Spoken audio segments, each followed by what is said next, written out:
আসসালামু আলাইকুম রহমতুল্লাহ। প্রিয় দর্শক, আজকের এই ভিডিওতে আমরা ইসলামিক কিছু উক্তি বা উপদেশ আপনাদের শোনাতে চলেছি।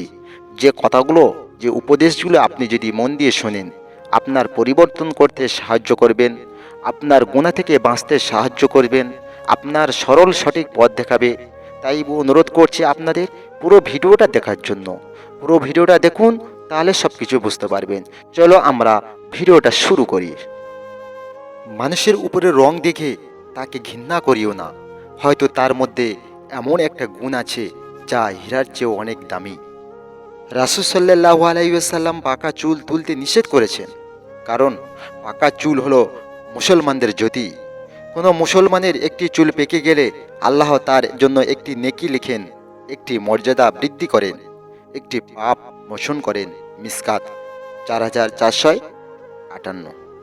বর্তমানে শয়তানের প্রচলিত দুটি বাক্য: নাম্বার 1, পোশাক নয় মনের পর্দা বড় পর্দা। নাম্বার 2, নামাজ পড়ি না কিন্তু ঈমান ঠিক আছে। যদি মনে হয় তুমি সব হারিয়ে ফেলেছ, তবে মনে রেখো গাছেরা তাদের পাতা হারায় প্রতি বৎসর, তবুও দাঁড়িয়ে থাকে আগামীর শুভ দিনের প্রতীক্ষায়। যে বিয়েতে খরচ কম এবং সহজ হয়, সেই বিয়ে বরকতময় হয়। মিসকাত 267। কুমারী মেয়েকে তার অনুমতি ছাড়া এবং বিধবা নারীকে তার মতামত ছাড়া বিয়ে দেওয়া যাবে না। সহিহ বুখারী 6970। ওই স্ত্রী তার স্বামীর জন্য সবচেয়ে বেশি বরকতপূর্ণ হয় যার বিবাহে দেনমোহর খুব কম হয় এবং প্রথম কন্যা সন্তান হয়। সুবহানাল্লাহ। যদি কোনো মহিলা অহেতুক তার স্বামীর কাছে তালাক চায়, তার জন্য জান্নাতের সুগন্ধ হারাম হয়ে যায়।